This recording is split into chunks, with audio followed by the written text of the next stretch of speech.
ॐ गकाररूपाय नमः। ॐ गम्बीजाय नमः। ॐ गणेशाय नमः। ॐ गणवन्दिताय नमः। ॐ गणाय नमः। ॐ गण्याय नमः। ॐ गणनातीत सद्गुणाय नमः। ॐ गगनादिकसृजे नमः। गंगासुताय नमः। ॐ गंगासुतार्चिता नमः। ॐ गंगाधर प्रीतिकराय नमः। ॐ गविसेड्याय नमः। ॐ गदापहाय नमः। ॐ गदाधरसुताय नमः। ॐ गद्यपद्यात्मक कवित्वदाय नमः। ॐ गजास्याय नमः। ॐ गजलक्ष्मीपते नमः। ॐ गजावाजिरथप्रदाय नमः। ॐ गञ्जानिरतशिक्षाकृतये नमः। ॐ गणितज्ञाय नमः। ॐ गन्धदानाञ्चिता नमः। ॐ गन्त्रे नमः। ॐ गण्डोपलसमाकृतये नमः। ॐ गगनव्यापका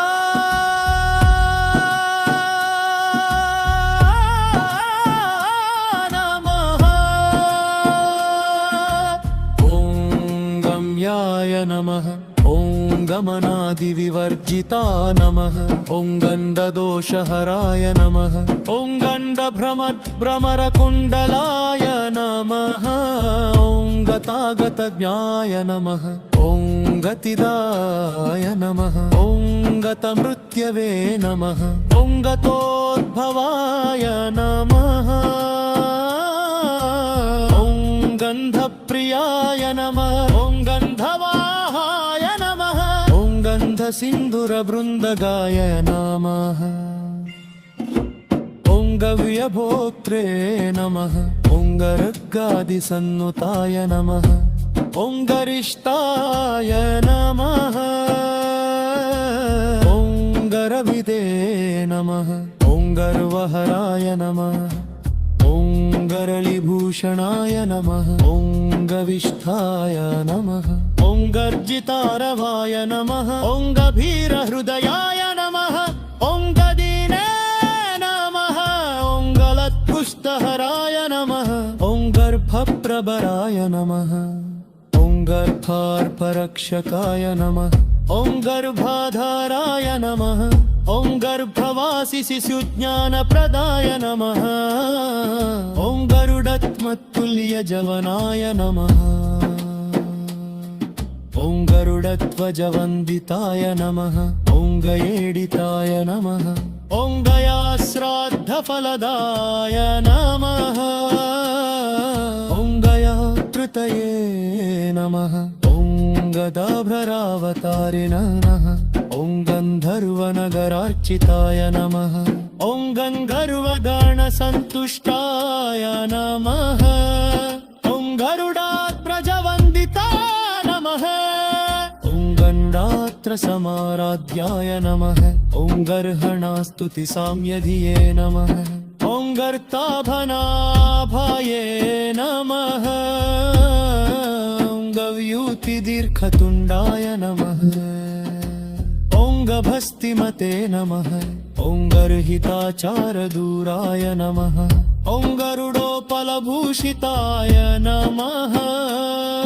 ॐ गजारिविक्रमाय नमः। ॐ गन्धमूषवाजिने नमः। ॐ गजचर्मामयचेत्रे नमः। ॐ गलाध्यक्षाय नमः। ॐ गणार्चिताय नमः। ॐ गच्छ्रुते नमः। ॐ गच्छदे नमः। ॐ गद्धफलीप्रियाय नमः। ॐ गन्धकादिरसाधीशाय नमः। ॐ गणकानन्ददायकाय नमः।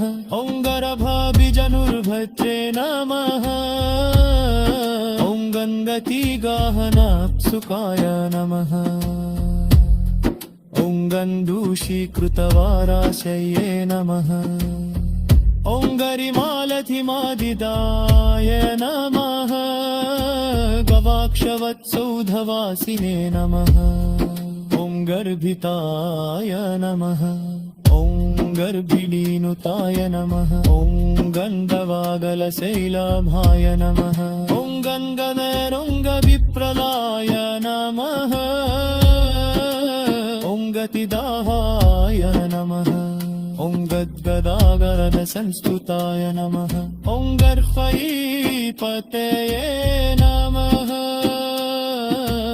ॐ गणेशाय नमः ॐ गत्येताय नमः ॐ गण्डविदये नमः ॐ गतितदमाय नमः ॐ गर्हरीयगुडाभवाय नमः ॐ गन्धादितशुचिहराय नमः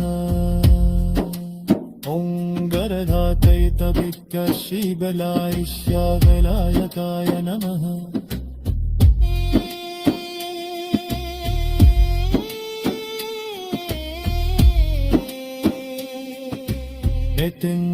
गणपतिगकार पुष्टोत्तरा शतनामावली. Thanks for watching. వీడియో నచ్చితే లైక్ చేసి షేర్ చేసి కామెంట్ చేయండి. ఛానల్ని సబ్స్క్రైబ్ చేసుకోండి. మరిన్ని అప్డేట్స్ కోసం బెల్ ఐకాన్ ట్యాప్ చేయండి. ఛానల్ని సపోర్ట్ చేయండి. Thank you so much. By by. Have a good day.